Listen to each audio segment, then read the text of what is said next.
हाँ जी, देखो अपने नेक्स्ट टॉपिक है वो है राजस्थान में झील। झील की अगर बात करें तो झीलों की प्रकृति जो बताई गई है वो झीलों की प्रकृति 5 प्रकार की है। 5 प्रकार की झीलें अपने पूरे भारत में पाई जाती हैं। जैसे 5 प्रकारों में एक प्रकार की झील तो आती है जिसको बोलते हैं विवर्तनिक झील। झीलों की श्रेणी में एक प्रकार है जिसको बोलते हैं विवर्तनिक झील। भारत के अंदर एक तो विवर्तनिक झील है। विवर्तनिक जो झील है उस विवर्तनिक झील की अगर बात करें तो विवर्तनिक झील कौन सी होती है? जो धरातल के ऊपर उठने और धरातल के नीचे धंसने। अगर धरातल ऊपर उठ जाए या धरातल नीचे धंस जाए तो धरातल के ऊपर उठने और नीचे धंसने, ऊपर उठने और धंसने की प्रक्रिया से जिन झीलों का निर्माण होता है वो झील कैसी कहलाती है? विवर्तनिक झील। दूसरी एक झील होती है जिनको बोलते हैं क्रेटर या फिर काल्डेरा झील। क्रेटर झील या फिर उसको बोलते हैं काल्डेरा झील। क्रेटर काल्डेरा झील कैसी होती है कि जिन झीलों का निर्माण ज्वालामुखी प्रक्रिया द्वारा जिन झीलों का निर्माण होता है, ज्वालामुखी प्रक्रिया द्वारा जो झीलों का निर्माण होता है वो झील कैसी झील कहलाती है? क्रेटर। अगर ज्वालामुखी उद्गार से छोटे रूप में कोई झील का निर्माण होता है तो वो झील तो क्रेटर झील कहलाती है। अगर उसका कोई बड़ा रूप हो जाए तो वो क्या कहलाती है? काल्डेरा। मतलब ज्वालामुखी उद्गार के माध्यम से भी झीलें बनती हैं। धरातल के ऊपर उठने और नीचे धंसने के माध्यम से भी झीलों का क्या होता है? निर्माण। तीसरा एक प्रकार है जिसको बोलते हैं अपन, या तो कहेंगे कृत्रिम झील या फिर उसको बोलेंगे मानव निर्मित झील। कृत्रिम या मानव निर्मित झील की संज्ञा देते हैं। कृत्रिम झील और मानव निर्मित झील, तो सबसे पहले आप इनको साथ साथ नोट भी करते चले अपने हिसाब से, है ना भाई। झीलों के प्रकार की अगर संज्ञा दें कि झीलों के प्रकारों की बात कर रहे हैं, झीलों के प्रकार, ये झील कौन कौन से प्रकार की झीलें होती हैं? तो झीलें देखो, एक तो अपने देश में विवर्तनिक झील है जो धरातल के ऊपर उठने और नीचे धंसने से इन झीलों का निर्माण होता है। दूसरी क्रेटर काल्डेरा झीलें जो ज्वालामुखी उद्गार के द्वारा तैयार होती हैं। तीसरी कृत्रिम या मानव निर्मित, जिनका निर्माण मानव द्वारा करवाया गया है। एक बोलेंगे प्राकृतिक झील, जिसका निर्माण मानव द्वारा नहीं प्रकृति द्वारा स्वतः ही जिन झीलों का क्या हो जाता है? निर्माण। जो प्रकृति द्वारा स्वतः ही झीलों का निर्माण होता है वो एक प्राकृतिक झील कहलाती है। जैसे राजस्थान में प्राकृतिक झीलों की संज्ञा देखें तो आप कह सकते हो कि पुष्कर झील एक प्राकृतिक झील है। इसके अलावा प्रकृति द्वारा स्वतः ही ज्वालामुखी उद्गार द्वारा भी मानी जाती है क्रेटर काल्डेरा झील। नक्की झील की श्रेणी को भी बोलते हैं, नक्की झील को भी। ऐसे प्राकृतिक झील जो प्रकृति द्वारा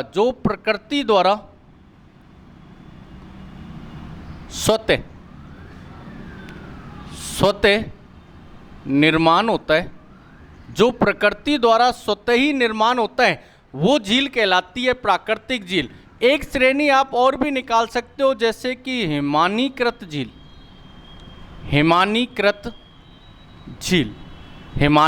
झील कौन सी होती है? कि जो झील हिम का मतलब होता है बर्फ। अगर हिम के खिसकने से, बर्फ के पिघलने या खिसकने से, बर्फ के पिघलने या खिसकने से बनी झील, जो बर्फ के पिघलने और खिसकने से बनी झील है उन झीलों को बोलते हैं हिमानीकृत या फिर हिमानीकृत झील की संज्ञा देते हैं। और एक है वायु निर्मित झील। वायु निर्मित झील मतलब मरुस्थलीय क्षेत्र में, जो मरुस्थल का क्षेत्र है उस मरुस्थलीय क्षेत्र में, मरुस्थलीय क्षेत्र में वायु अपर्दन द्वारा, वायु अपर्दन द्वारा बनी झील। राजस्थान में ऐसी झीलों के भी निर्माण हुए कि जो वायु के अपर्दन द्वारा, मिट्टी के कटाव के द्वारा, वायु के अपर्दन द्वारा ऐसी झीलों का क्या हो जाता है, निर्माण। तो देखो लगभग इस प्रकार की झीलें अपने पूरे भारत में पाई जाती हैं। विवर्तनिक झील, विवर्तनिक झील वो होंगी जो धरातल के ऊपर उठने और नीचे धंसने की प्रक्रिया से जिन झीलों का निर्माण होता है वो कहलाती हैं विवर्तनिक झील। क्रेटर काल्डेरा झील वो झील कहलाएंगी जिनका निर्माण ज्वालामुखी के उद्गार प्रक्रिया द्वारा हुआ। मतलब ज्वालामुखी ऐसा उद्गार होता है जिसके मुहाने पर, ऊपर मुहाने पर एक झील का स्वतः ही निर्माण होता है जो ज्वालामुखी प्रक्रिया द्वारा तैयार होती है, उसको क्रेटर काल्डेरा झील बोलते हैं। कृत्रिम मानव निर्मित झील जिसका मानव द्वारा निर्माण करवाया गया, किसी राजा महाराजा ने अपने शासनकाल में वो झील बनवाई है, वो मानव के द्वारा निर्मित हुई है कि कृत्रिम झील की संज्ञा में रखते। राजस्थान में ऐसी सबसे बड़ी कृत्रिम झील है जिसका नाम है जयसमंद। दूसरी सबसे बड़ी कृत्रिम झील है जो राजसमंद, कांकरोली राजसमंद में स्थित है। भाई नेक्स्ट प्राकृतिक, जो प्रकृति द्वारा स्वतः ही झील का निर्माण होता हो। हिमानीकृत जो बर्फ के पिघलने या खिसकने से जिन झीलों का निर्माण हो जाए वो हिमानीकृत झील होते हैं। जैसे उत्तरी भारत में आप हिमालय के दरमियान, हिमालय के 4000 से 6000 औसतन ऊंचाई पर जाते हो तो हिमालय बर्फ से आच्छादित मिलता है, हिम से ढका हुआ, ग्लेशियरों के हिस्से मिलते हैं। उस हिमनदों के हिस्सों में ऐसी झीलों का क्या होता है, निर्माण। और एक वायु निर्मित झील जो मरुस्थल का क्षेत्र है उसमें वायु के अपर्दन द्वारा, मिट्टी के कटाव द्वारा जिन झीलों का निर्माण होता है वो वायु निर्मित झील की संज्ञा में आती है। तो ये सारी बातें एक प्रकार है कि झीलों के प्रकार, ये नोट डाउन हो गया सबका। झील, राजस्थान के अंदर जो झीलें हैं वो राजस्थान के अंदर दो प्रकार की झीलें पाई जाती हैं। एक तो मीठे पानी की और दूसरी खारे पानी की। खारे पानी और मीठे पानी की झीलों की संज्ञा है राजस्थान के अंदर। बताओगे कि राजस्थान में सर्वाधिक खारे पानी की झील किस जिले में? नागौर के अंदर। सबसे ज़्यादा खारे पानी की झील नागौर में और सबसे ज़्यादा मीठे पानी की झील उदयपुर में। सबसे ज़्यादा खारे पानी की झील नागौर में, सबसे ज़्यादा मीठे पानी की झील कहाँ है? उदयपुर के अंदर। राजस्थान में दो ही प्रकार की झीलें। नंबर एक प्रकार की बात करेंगे सबसे पहले खारे पानी की झीलें। खारे पानी की जो झील है राजस्थान के अंदर, खारे पानी की जो झील है अगर हम उनकी बात करें तो राजस्थान में खारे पानी की झीलों की संज्ञा, देखो जो झील खारी है वो किसका अवशेष है? जो तैथिस सागर का जो अवशेषित क्षेत्र है वो तैथिस सागर के अवशेषित क्षेत्र में, इसके अवशेषित क्षेत्र में जितनी भी झीलें वो सब झीलें कैसी हैं? खारी। खारे पानी की झील जितनी भी हैं वो तैथिस सागर के अवशेष में। और राजस्थान में सबसे ज़्यादा खारे पानी की झील, सर्वाधिक खारे पानी की अगर झीलों की बात करें, सर्वाधिक खारे पानी की झील तो राजस्थान के अंदर सबसे ज़्यादा खारे पानी की झील कहाँ है? नागौर। नागौर जिले के अंदर सबसे ज़्यादा खारे पानी की झीलों की स्थिति आती है। राजस्थान में जो खारे पानी की झीलें वो हैं कौन कौन सी? राजस्थान में खारे पानी की झीलों की अगर बात करें तो देखो, एक इसके माध्यम से भी आप याद कर सकते हो। साड़ी का, पल्लू, कुत्ता, फाडेरे, ये सब खारे पानी की झील है राजस्थान के अंदर। आपसे अगर खारी और मीठी पानी की संज्ञा पूछे तो खारी और मीठी पानी की झीलें कौन कौन सी हैं? तो देखो, सा से सांबर झील, सा से सांबर झील, डी से डीडवाना झील, का से काबोद झील, का से काबोद झील, पै से पंच पदरा झील, लू से लून करनसर झील, लूनकरनसर झील, कू से कुचामन झील, ता से ताल छापर झील, ता से ताल छापर झील।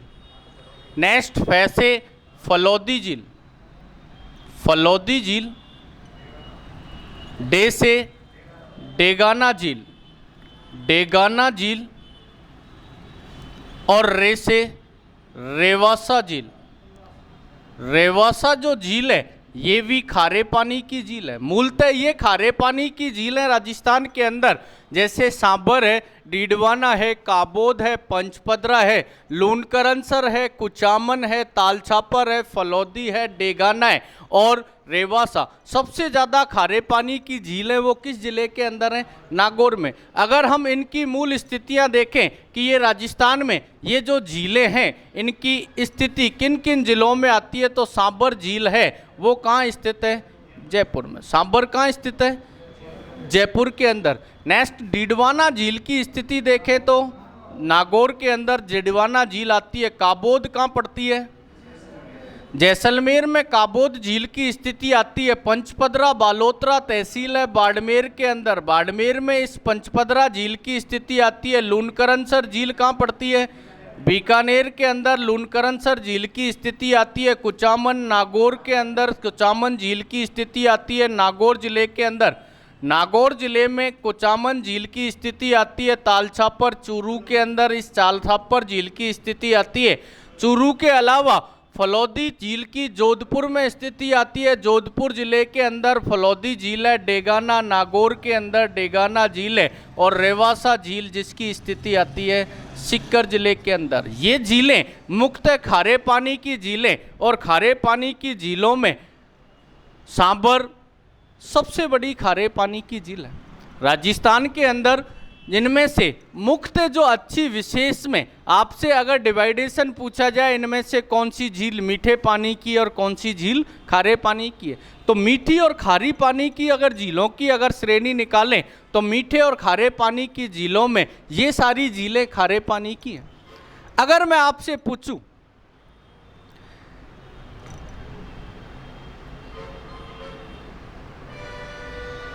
कोलायत, कोलायत झील खारे पानी की है या मीठे पानी की? समझ गए? बीकानेर के क्षेत्र विशेष में कोलायत झील है पर यह खारे पानी की झील नहीं है। ध्यान रखना। एक कायलाना, कायलाना झील, ये कायलाना झील की स्थिति कहाँ आती है? कायलाना झील कहाँ है? राजस्थान में कायलाना झील की स्थिति ऑप्शन दे दूं। Option A Bikaner, option B Jodhpur, option C Jaisalmer, option D Barmer. Kaylana झील बीकानेर, जोधपुर, जैसलमेर, बाड़मेर। कायलाना झील राजस्थान के किस जिले में स्थित है? कोलायत बीकानेर में। कोलायत बीकानेर में होने के बावजूद भी मीठे पानी की झील के अपवाद स्वरूप इसको मीठे पानी की झील मानी गई है। नेक्स्ट कायलाना झील ये कहाँ पड़ती है? बीकानेर, जोधपुर, जैसलमेर, बाड़मेर। बीकानेर वाला है कोई? नहीं। जोधपुर वाले? नहीं। जैसलमेर वाले? अरे दो कैंडिडेट कह रहे हैं कि जैसलमेर, जैसलमेर दो कैंडिडेट बोल रहे हैं जैसलमेर। नेक्स्ट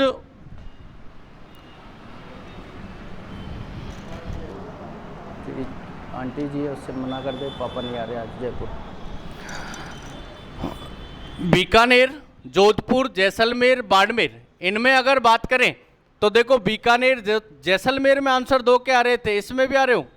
अच्छा ठीक, मैं आपको आंसर की तरफ ले जाता हूँ। बाड़मेर में आंसर नहीं है, जैसलमेर में आंसर नहीं है, बीकानेर में आंसर नहीं है। कालायना झील कहाँ पड़ती है? जोधपुर। कालायना झील जो है वो कहाँ है? जोधपुर। जोधपुर में कालायना झील की स्थिति आती है। कालायना झील जोधपुर है। कोलायत झील बीकानेर में। कालायना झील की स्थिति कहाँ आती है? जोधपुर में। और एक झील है जैसे नवलखा, ये भी नवलखा झील, ये कहाँ पड़ती है? तो ध्यान रखना इसकी बूंदी में। ये तीनों मीठे पानी की झील है। ये दोनों पर्याय तैथिस सागर के अवशेषित क्षेत्र में होने के बावजूद भी ये झीलें कैसी हैं? मीठी। मैंने आपको सिर्फ संज्ञात्मक रूप से इसको बताया है कि कोलायत झील, कालायना झील और नवलखा झील, तीनों ही झील मीठी झीलें, ना कि खारी झील। कहीं भी अगर ऑप्शन में मीठे और पानी का और खारे पानी की झीलों का समांकलन अगर आपसे करवाया जाए तो वो ऑप्शन में इन झीलों को जरूर रखता है। क्यों? क्योंकि ये लगती ऐसी है कि ये तैथिस सागर के अवशेषित क्षेत्र में और खारी होंगी, जबकि ये झीलें खारी नहीं है। ये कैसी झीलें? मीठी। ये जो आपको बताई गई हैं ये सारी झीलें कैसी हैं? खारे पानी की झीलें। और अमूमन सबसे ज़्यादा खारे पानी की झील राजस्थान के किस जिले में? नागौर। डेस्क्रिप्टिव एक बात करें कि राजस्थान में जो खारे पानी की झील है उनमें एक झील पर चर्चा करते हैं सबसे पहले, जिसमें एक अच्छा मैटर और एक एग्जाम व्यू की दृष्टि से बड़ी महत्वपूर्ण है, जिसका नाम है सांबर झील। देखो सांबर जो झील है, ये सांबर झील जयपुर के अलावा नागौर, जयपुर और नागौर दो जिलों में विस्तृत है। लगभग 32 से 35 किलोमीटर भूभाग में होकर विस्तृत है। कौन सी झील? सांबर झील। सांबर झील जिसकी मूल स्थिति आती है फुलेरा। फुलेरा जयपुर के अंदर पड़ता है। फुलेरा जयपुर में सांबर झील की स्थिति है। ये सांबर जो झील है ये 32 से 35 किलोमीटर विस्तृत है। टोटल भूभाग में 32 से 35 किलोमीटर भूभाग में विस्तृत है। फुलेरा जयपुर के अलावा इसका कुछ विस्तार क्षेत्र जो किस जिले में भी आता है? नागौर में। सांबर झील राजस्थान की सबसे बड़ी खारे पानी की झील है। जो सांबर झील है वो सबसे बड़ी खारे पानी की झील है राजस्थान की। राजस्थान में सबसे बड़ी खारे पानी की झील, सबसे बड़ी खारे पानी की जो झील है वो सबसे बड़ी खारे पानी की झील कौन सी है? सांबर झील जयपुर में, फुलेरा जयपुर में इसकी मूल स्थिति आती है। वैसे 32 से 35 किलोमीटर जयपुर नागौर दोनों जिलों में विस्तृत है। इसका सबसे बड़ी खारे पानी की झील है सांबर झील। इस सांबर झील के सांबर जो झील है, इस सांबर झील पर केंद्र सरकार द्वारा हिंदुस्तान साल्ट लिमिटेड नामक एक कारखाना संचालित है। भाई आज भारत में जो नमक उत्पादन होता है उसका 8.7% नमक अकेली किस झील से पैदा होता है? सांबर झील से। सांबर झील से ये नमक पैदा होना कि पूरे भारत में जितना साल्ट उत्पादन होता है, नमक उत्पादन होता है, उसका 8.7% नमक अकेली कौन सी झील से पैदा हो रहा है? सांबर झील। उसका कारण यही है कि केंद्र सरकार का एक उपक्रम है जिसका नाम है हिंदुस्तान साल्ट लिमिटेड नामक कारखाना, जो इसके किनारे पर ये नमक साल्ट का शोधन का कार्य करता है। मतलब नमक उत्पादन का कारखाना इसी सांबर झील पर चलता है। इस सांबर झील पर पूरे भारत के नमक उत्पादन का कुल 8.7% नमक उत्पादन किस झील से होता है? तो सर्वाधिक राजस्थान में ये सांबर ही ऐसी झील है जिससे पूरे भारत के नमक उत्पादन का 8.7% नमक किस झील से पैदा होता है? सांबर झील। इसी सांबर झील के निकट इसका जो निर्माण करवाया था, सांबर झील का निर्माण, इस सांबर झील का निर्माण करवाया था वो थे चौहान वंश के राजा वासुदेव चौहान। इस वासुदेव चौहान ने इस सांबर झील के आसपास का जो क्षेत्र था, इस क्षेत्र को बोलते थे सपादलक्ष। क्या बोलते थे? सपादलक्ष। प्राचीन समय में ये सपादलक्ष क्षेत्र था जब यहाँ कोई जयपुर परिसीमा नहीं थी, कोई जिले में डिवाइड नहीं था। जिस समय ये राजस्थान में कोई जिलों का डिवाइडेशन नहीं था, राजस्थान अस्तित्व में नहीं था। ये बात जब 551 ईस्वी की बात है। 551 ईस्वी में चौहान वंश की सांबर के क्षेत्र विशेष में जो सांबर झील के आसपास का क्षेत्र था उसको सपादलक्ष क्षेत्र बोलते थे। और उस सपादलक्ष क्षेत्र में सबसे पहले चौहान वंश की नींव रखी थी एक राजा थे जिनका नाम क्या था? वासुदेव चौहान। इस वासुदेव चौहान ने जो सांबर झील के आसपास का क्षेत्र था सपादलक्ष, और उस सपादलक्ष क्षेत्र की राजधानी अहि छत्रपुर हुआ करती थी। अहि छत्रपुर आज नागौर में पड़ता है वर्तमान स्थान में, वो अहि छत्रपुर इनकी राजधानी थी और ये क्षेत्र सपादलक्ष था। उस समय ये सांबर झील वासुदेव चौहान ने बनवाई थी, तब उस सांबर झील को बनवाया और इस वासुदेव चौहान ने इसी सांबर झील के निकट एक मंदिर बनवाया था, क्योंकि हर राजा किसी वंश को स्थापित करता है तो राजपूत राजाओं के प्रथा थी कि वो अपनी कुल देवी का मंदिर जरूर बनाता है। आज वो जयपुर में इस सांबर झील के निकट एक माता का मंदिर है जिसको शाकंभरी माता का नाम देते हैं। आज वो शाकंभरी माता, शाकंभरी जो माता है वो शाकंभरी माता का मंदिर है। आज ये जयपुर के अंदर शाकंभरी जो माता है ये सांबर के चौहानों की क्या कहलाती है? कुल देवी। सांबर के चौहानों की कुल देवी जो शाकंभरी माता है, ये शाकंभरी माता का मंदिर बनवाने वाला शासक कौन था? वासुदेव। और किस झील के किनारे मंदिर बना हुआ है? सांबर झील। सांबर झील के किनारे ये शाकंभरी माता का मंदिर बना हुआ है। नेक्स्ट बात करें तो इसी शाकंभरी माता के मंदिर के पास में आप चले, इसी सांबर झील के निकट एक तीर्थ स्थल भी बना हुआ है, जिस तीर्थ स्थल का नाम है, वो जो तीर्थ स्थल बना है उस तीर्थ स्थल का नाम, तीर्थ स्थल जो है उस तीर्थ स्थल को कहते हैं देवयानी। देवयानी नामक जो तीर्थ स्थल है, वो देवयानी नामक तीर्थ स्थल किस झील के किनारे बना हुआ है? सांबर झील। इस देवयानी नामक जो तीर्थ स्थल है, इसको तीर्थों की क्या बोलते हैं? नानी। ध्यान रखना, तीर्थों की नानी किस झील, किस तीर्थ स्थल को बोलते हैं? देवयानी। देवयानी नामक तीर्थ स्थल इस सांबर झील के किनारे, इसको तीर्थों की नानी बोलते हैं। अगर आपसे पूछा जाए कि तीर्थों का मामा किसको बोलते हैं? पुष्कर को। तीर्थों का मामा राजस्थान में किसे कहते हैं? तो पुष्कर को। और तीर्थों का अगर भांजा पूछा जाए तो मचकुंड। मचकुंड धौलपुर में पड़ता है। ये मचकुंड जो धौलपुर की सीमा में आपके क्षेत्र विशेष में ये मचकुंड पड़ता है, जिसको तीर्थों का मामा कहते हैं। और तीर्थों का मामा पुष्कर को और भांजा किसको बोलते हैं? मचकुंड को। और तीर्थों की अगर नानी पूछे तो किसको बोलते हैं? देवयानी। तो ये पर्याय बात थी सांबर झील की। एक बार दोबारा रिपीट करें कि सांबर जो झील है फुलेरा जयपुर में, इसके अलावा ये नागौर में भी विस्तृत है। जयपुर नागौर दो सीमाओं में विस्तृत है। और ये सांबर झील 32 से 35 किलोमीटर भूभाग में विस्तृत है। राजस्थान की सबसे बड़ी खारे पानी की झील है। निर्माण किसने करवाया? वासुदेव चौहान ने। ये केंद्र सरकार द्वारा इस पर हिंदुस्तान साल्ट लिमिटेड नामक एक कारखाना संचालित है। भारत में कुल जो नमक उत्पादन होता है उसका 8.7% नमक अकेली कौन सी झील से पैदा हो रहा है? सांबर झील से। इसके निकट एक माता का मंदिर है जिसका नाम शाकंभरी माता है। और इसके निकट एक तीर्थ स्थल है जिसको देवयानी नामक तीर्थ स्थल का नाम देते हैं। वो तीर्थों की नानी कहलाता है। मामा पूछे पुष्कर और भांजा पूछे तो मचकुंड धौलपुर को। ये पुष्कर अजमेर में और मचकुंड धौलपुर के अंदर मामा भांजे की संज्ञा देते, नानी की देवयानी को संज्ञा देते। ये तो हुई सांबर झील। इस खारे पानी की झील में आपको 3 बातें याद रखनी है। एक सांबर के लिए, एक डिडवाना के लिए, एक पंचपदरा के लिए। ये सबसे बड़ी खारे पानी की झील है। राजस्थान में दूसरी झील की संज्ञा देखें, वो झील होगी डीडवाना।